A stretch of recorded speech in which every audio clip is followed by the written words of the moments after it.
Hey everyone, this is Stefan Fleet here. I am the Visual Effects Creative Director for Encore Hollywood. I wanted to go over something kind of cool with you guys today really quickly.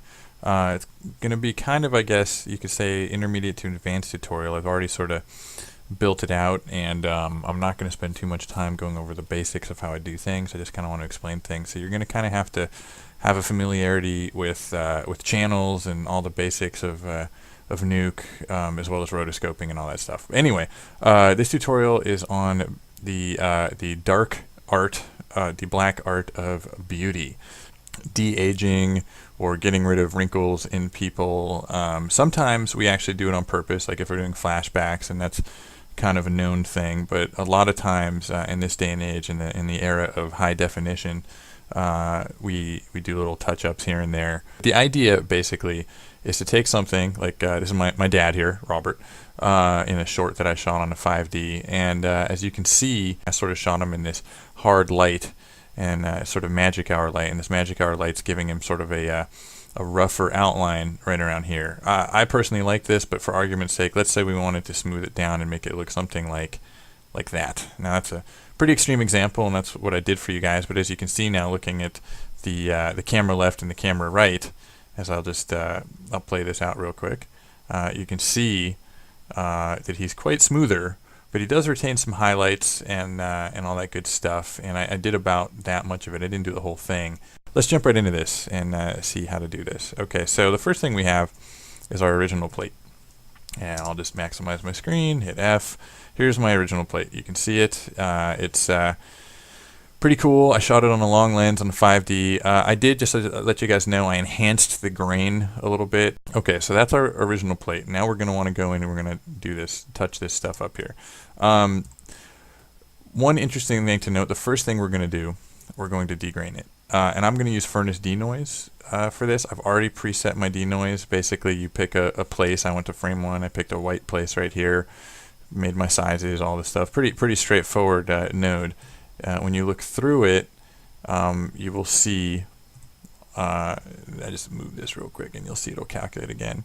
It will denoise it. So now if we look from here as one input and here as another input, you'll see it's actually losing quite a bit of detail. And I want to let you guys know I'm going to do this in a slightly different way than you'd think, because most of the time I actually use a plugin called Neat Video. I don't actually happen to have that here. I do hear that NUKE 6.3 is going to have a new version of the denoiser that is going to be a lot better. So I'm looking forward to that being sort of an all-inclusive solution. But for now, I would actually, instead of Furnace Denoise, use something called Neat Video, which is a plugin. You can get it for NUKE. And then the workflow is pretty much the same. I just think the results are slightly better. But anyway, just to show you guys, I pre-rendered it out because this plugin takes a long time, and I have that plate there. One thing to note with denoise, you do have the option of outputting, instead of the result here, you can output the noise, which basically just gives you the grain pattern.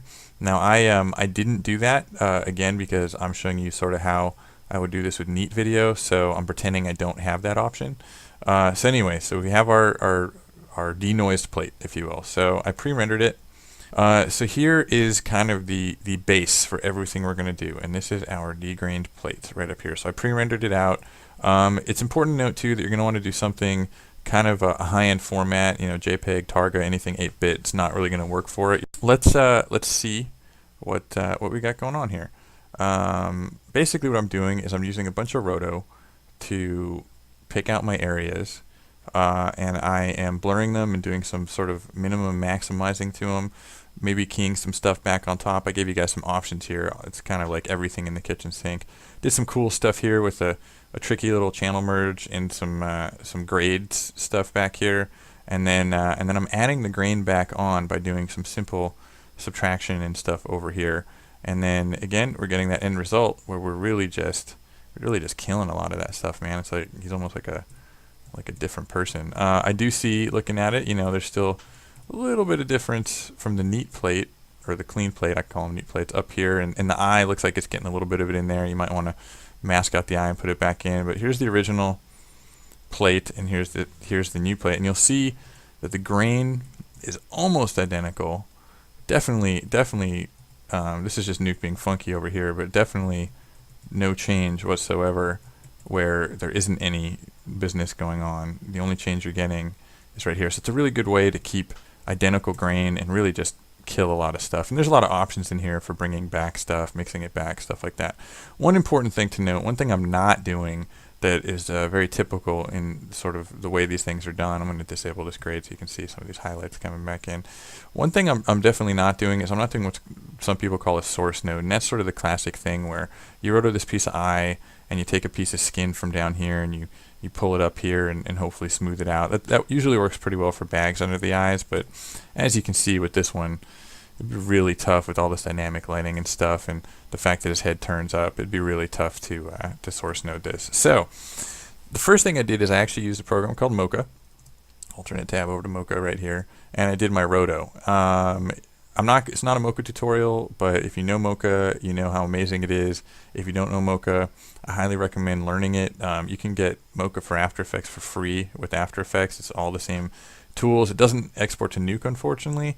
There's some cool ways if you look it up on the internet to do that. Also, you still do learn all the great tools in Mocha for After Effects, but I highly recommend Mocha Pro if you're a student. You can get it for a great deal. It's a planar tracker.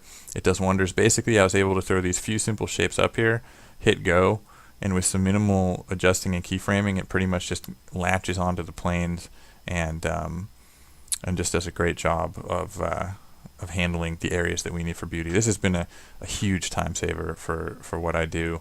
Not only that, let's say if we did want to roto that eye, we could put another mat up here and really get that eye roto going and stuff like that. Again, Nuke 6.3 is going to have a planar tracker, which I think is going to be similar to Mocha, so I'm looking forward to an all-inclusive solution. You'll have a great degrainer and a planar tracker all right there in Nuke, so that's awesome.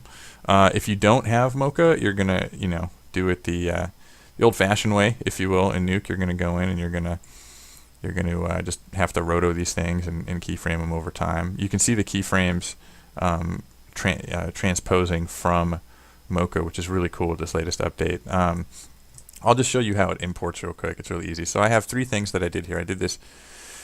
Stuff's going to come up later. I'm just going to zoom in real quick. You're going to see I did this little dot right here because that's a specific example for you guys. Then originally I was just going to do under the eyes, but then I decided I'm going to do the whole cheek. It's just going to look better for me. So I did these three things, and I exported them a couple different ways, but quite simply, you can select one.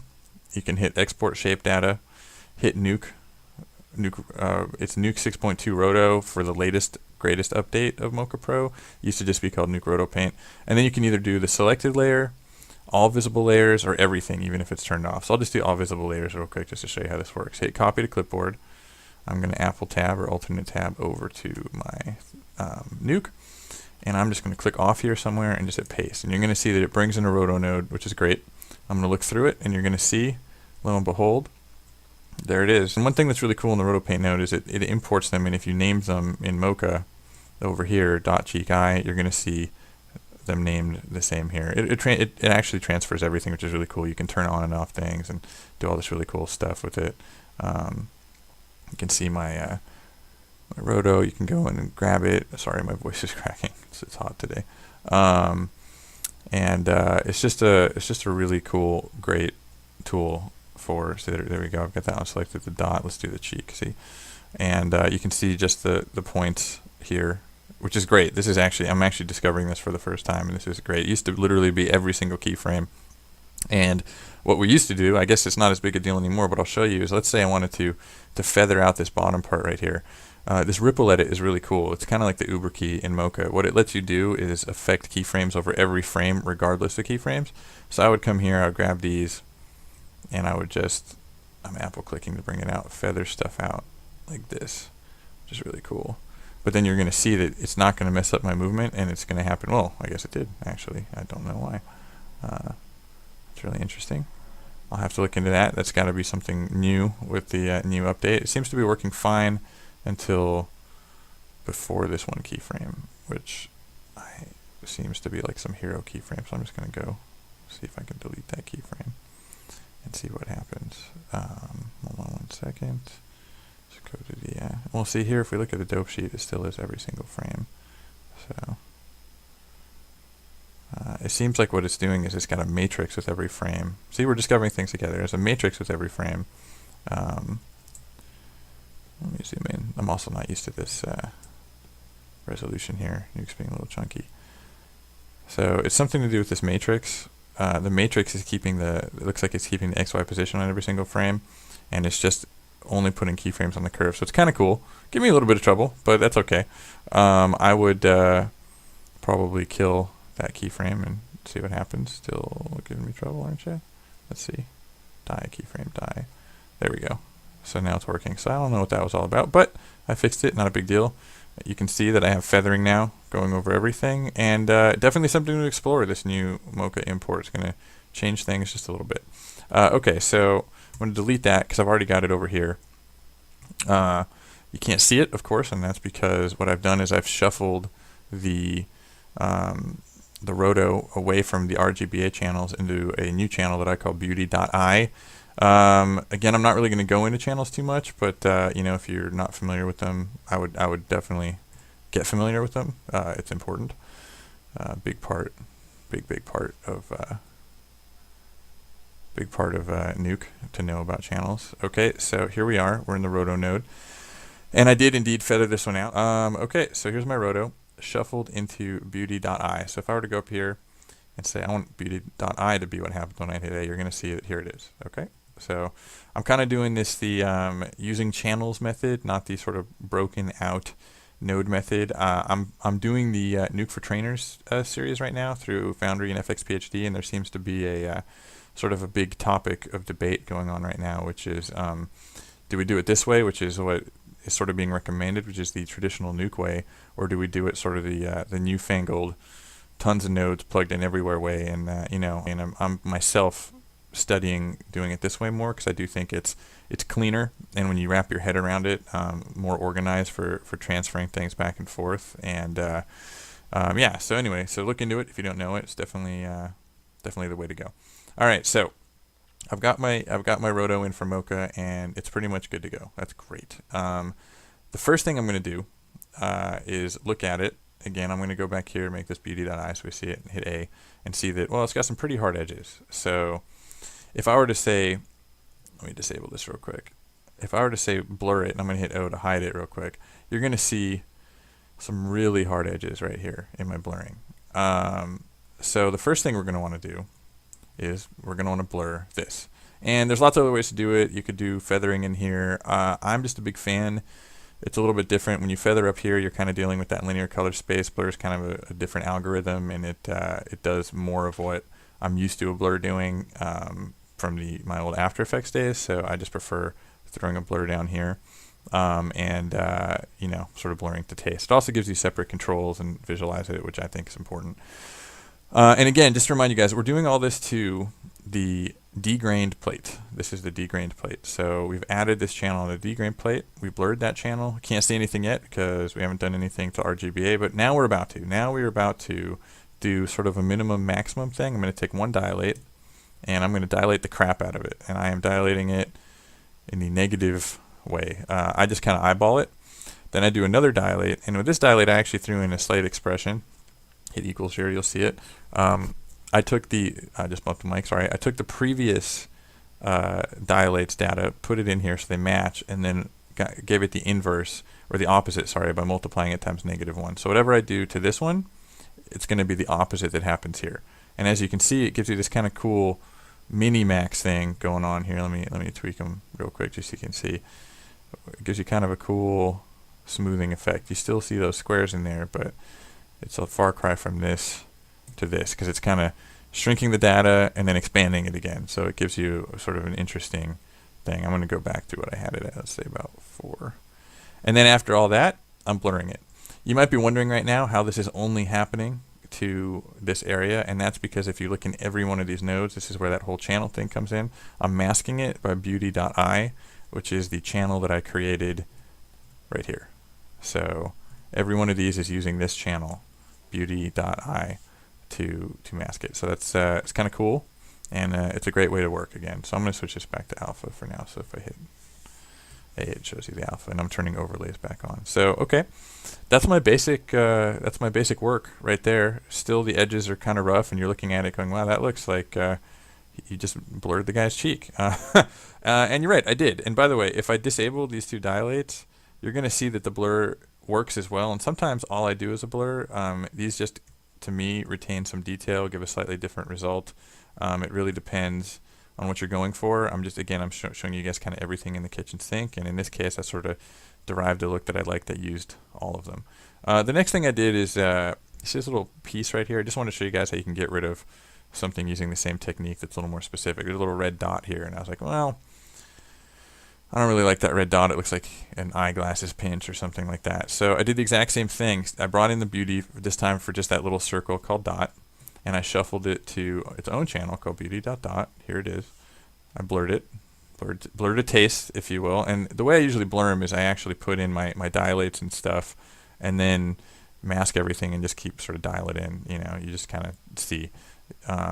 So exactly what I did is the same dilated road trick here, and you can see dilating it kills it pretty well. It just gives it this slight halo. So then eroding it kind of kills that halo. Maybe it brings back a little bit of darkness here, but honestly, once we put the grain back on top of it, I don't think you're going to notice. So I'm going to leave it at that for now. And boom, bada boom, instant kill. So again, this is a case where a lot of people would maybe do some paint work or some source noting or something like that. Much easier this way. Really, I've seen it get rid of pimples and all kinds of things. So it's a much quicker way to do it. You know, just grab bada bing, bada boom, boom, boom, and Mocha, and your money. Okay, so I've got all this stuff, and now you're saying, okay, what's this over here? This key mix back. Well, this is kind of an optional thing I did, not necessarily something you have to do every time, but I went and I looked at his channels. I said, okay, I've sort of got the blue channel sort of has the darkest parts here and the lightest parts here, so I made a blue keyer. Let's look through it real quick and switch this from beauty to RGB alpha. There you go. So I crunched it in the blue keyer to let's bring this up real quick. I crunched it in to just sort of retain the highlights, and I pre-molted it on top of itself. So now you've just got this kind of highlight pass right here, and it's already pre-molted, so it's all good to go for an over. This is the alpha channel, and I just mixed it back on top. So we go from here, and I just brought in a little bit more of the detail. Again, this is totally optional, and you know, you can go right here to your mix and choose for how much you want. You can invert it and get shadows instead of highlights. You know, there's a lot of things you can do. You could take a grade instead of a keyer, do some maxes, some things like that. You know, it's just I'm sort of trying to control. The idea is to control the details that I'm bringing back in slowly but surely. I sort of softened my canvas, and now I want to bring stuff back. So I threw that in there. Now this channel merge. This channel merge is interesting, and there might be a better way to do this, but I thought this was kind of a cool thing for me to do. I've got two basic things I want to do. I want to take this grade. Let's look at this grade down here. And what I wanted to do, and I did, and I'm actually looking at it now going, maybe I did not so great a job of it. Let's maybe back away a little bit. Try and smooth. There we go. So what I wanted to do is just do some kind of a grade where I maybe take these highlights and knock them down or blend them in a little bit more or something like that. So what you need is two things. I already have them, so I was like, well, why should I do some complicated node tree to shuffle them around and stuff like that when I already have them in all my chains? You need this alpha, which is my highlights, which is what I wanted to knock down, and then I need my beauty.I pass, right? I need to basically put this, or do an in operation. I need to put this alpha inside of this mask because I don't want to affect anything out here. I want to affect things only in my beauty area, but on top of that, I only want to affect things in my highlight region. So I do the channel merge, and if you look here, I connected both sides into here, and I basically said, you know, instead of, it used to be in the old days, I would have literally shuffled these out and done a merge and done an in with the two and then copied the channel back in. But I was like, you know what, I could take this down with one node. I can take the alpha from the A side, right? I do an in operation with beauty.I from the B side, and I can output it to a new channel, which I'm going to call beauty.total. So if I look at it, I've got beauty.total right here, and bam, there it is. So I think it's pretty cool. Pretty simple way to do it. One node instead of 5 or 6 nodes out here. And I'll just leave these here so you guys can see or be reminded that it's actually got both inputs. And it is important which input comes in. Keep in mind, one thing when you do this too, a little tangent, it is important to keep in mind, it's always important really to keep in mind which inputs are going in, because your channel flow is always going in your B side. So whenever you're adding all these additional channels, they're carrying through the B side. If you want to keep them from the A side, you have to go down here to where it says also merge and make sure that you bring them in by hitting all or something like that. So something to be more cognizant of in the future, I think. Definitely a note I'm taking for myself. Okay, so I did this this grade, and I just did some work with the whites and the gamma to sort of bring it down. You can see it's looking better now than what I had before. I really took down these highlights. It's a little spotty in there for my taste. You know, this may not be such a good thing. It may not matter in a second. We're gonna find out. Because again, I'm still looking at this thing, and you guys are probably going, "This guy is crazy." I mean, well, from this zoomed out, it looks okay. Probably needs some work in here, but still, if you look at it really closely, I mean, this guy has the greatest skin on the planet, and this is going to look fake and plasticky, you know, and like some sci-fi movie or something like that. And we want it to look a little bit more real than that. So, what are you going to do? Here's where the big trick comes in, and this is where I normally use Neat Video, but in this case, I'm using something else. I'm using this degrain plate from Furnace. Any degrainer will work. Neat Video is the best, in my opinion, as of right now, until 6.3. So here we go. Math. I've got my degrained plate. I've got my original plate. If we subtract the degrained plate from the original plate in a floating point environment that can accept negative values, which is not going to be After Effects CS4, it's only After Effects CS5.5. I'm sorry, CS5 or 5.5 using the minus, not a difference. It's very important to be a subtract. You do want to contain negative values. Again, negative values are important, and floating point is important for precision. So again, we're going to take the original plate and subtract the degrain plate to get our grain. There we go. Makes sense, right? We have the leftover. We have the leftover stuff. And if you look at my mouse as I scrub it around, you're going to see some negative values in there. And what happens is if you use other programs where there's a difference or it doesn't support negative values, you're actually gonna be dead wrong. Remember, a difference is not the same as a subtract. The difference is the absolute minus. It's always going to be a positive number. So you really want to have the positive and the negative stuff in here, and that's your grain. So this is it. This is literally taking what we created with Furnace Denoise and getting rid of it and leaving just the remainder. And yes, you could, again, with Furnace Denoise, you can kind of do that by saying just give me the grain, but this way is actually quicker, it's more versatile, and obviously if you're using something like Neat Video, you don't have that option. So maybe with this new denoiser that's coming in, it might be a better way to go, but we'll see. Something interesting to point out is sometimes it doesn't just go to the grain. If you look closely, it's getting rid of some of the compression artifacting from the camera. So the thing is, all of this imperfection, all of this noise and grain, we really want back in there. Sure, we could go in right here. Naturally, we could go in here and we could add a grain node, and we could just look through it and start adding grain back in. If it worked, that'd be even better. Hold on a second. Oh, it's only applying through alpha. Let's uncheck that. There we go. So, you can do this, but let's be honest. It's synthetic grain. Sometimes it works great. NUKE's is actually really good. Sometimes you have to use this, but wouldn't it be great to just have the original thing? The client's never going to complain if it's the real deal, right? Especially in feature work. So I've subtracted, I've taken my grain, and I'm going to merge that back right on top of my beauty. So here we go.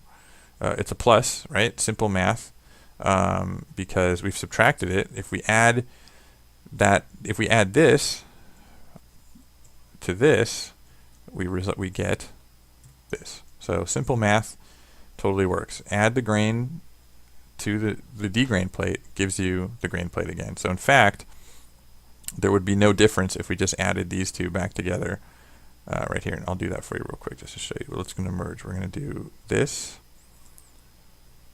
plus, let's go all the way up here. This right here, we're going to look through it. we're going to look at the original, and we're going to look at this. And you're going to see there's no difference, right? Okay, so that's what I did here.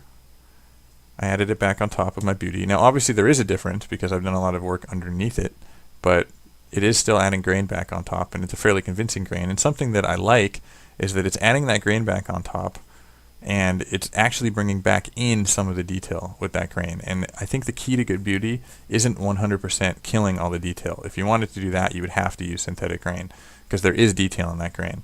But it's pretty cool that it's bringing back in some of it. Let's see, kill that. That's probably that. See, that grade is what's making these horrible pink things. I'm just going to kill that for now and go back in and just go back to my highlights. In fact, I'm going to go back and I'm going to kill this merge as well. Yeah, and I'm just going to say bam. I'm not actually going to bring back in any of the details from these two. You can, again, I just want to throw in everything in the kitchen sink, so I've decided not to do that right now. Okay, so if you notice, I'm only adding the grain back right now into this mask. But what I'm doing is I'm using that same beauty.eye mask to mask it only into the middle. I'm then doing the exact same thing one more time, but I'm taking beauty.eye and I'm inverting it and I'm adding it on there. So now I have my grain on the outside. See, no grain here. Now there's grain here. And the reason I'm doing that is because now I can control and mix back, if I wanted to, my grain on the inside. Let's say I wanted to not have 100% grain. I could, let's take a look in here. You could see mixing all those imperfections back in, right? So, and you can do all kinds of stuff. I've actually gotten really inventive before and done like source noting of grain, like literally just taken this pass and mixed it around and like tried to average it out and stuff like that, just to get rid of some of the details. Because like you can still tell he's here, so obviously there's a lot of detail in here. So sometimes you have to be inventive. Doesn't work so well with green screens. Just gonna let you know that. Usually you have to kill the grain in the green screen because it does retain a lot of that green screen. So when whatever you've replaced it with just doesn't fit. So it's not always the best way to go for that. However, compositing with neat video or degrain passes is something I've been doing a lot lately. You can get really good keys when you degrain stuff using neat video. Okay, so going back, I've got my two things grained, and then the final thing I did, I took my original plate. I had to shuffle in a white alpha, just because. There we go, alpha, because of the over operation, and I have merged it back on top of itself, and that gives me the ability here to mix back the original plate and sort of control how much of the overall effect that I want. So let's actually turn these on again, and you can see once you sort of here you see some problems with it, but once you start adding the grain back on, and especially when you mix back in the original and sort of bring back in even like 0.05% of the original, it just really sort of brings it back. Now right here I probably would want to smooth that edge more, so we can do that again by going in. Well, yeah, see, I don't have any smoothing going on, so I've got my ripple edit on. So in theory, let's just park it on this keyframe. In theory, it should retain data. So I'm gonna just bring all this in a little bit. It might screw me up later, but hey, we'll find out.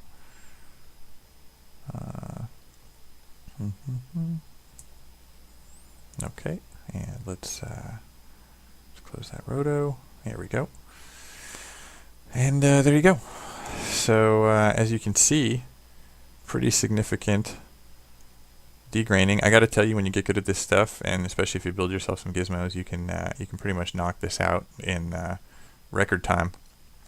To me, the fundamental thing is the degraining and the graining, preserving that original grain and the detail on that grain, and mixing that back over your blurred original. And of course, you can tweak beyond belief. Obviously, you can turn everything up and down, but this is just a really, really great way to do this beauty stuff. And there's lots of other things you can do with this grain technique too. Oftentimes nowadays, when I'm let's say I'm putting in a CG element or something like that, depending on the type of plate, sometimes I'll pull the grain and I'll put that CG element on with no grain, and then I'll add back in the original grain. And sometimes it doesn't work so well over the CG element, but I'm guaranteed that everything else around it is gonna have the original grain, and in the CG element you can play with the grain or add its own grain or whatever. But it's just a really good technique. And I would say the other really time-saving thing again is using Mocha. I mean, I was able to roto these facial features in about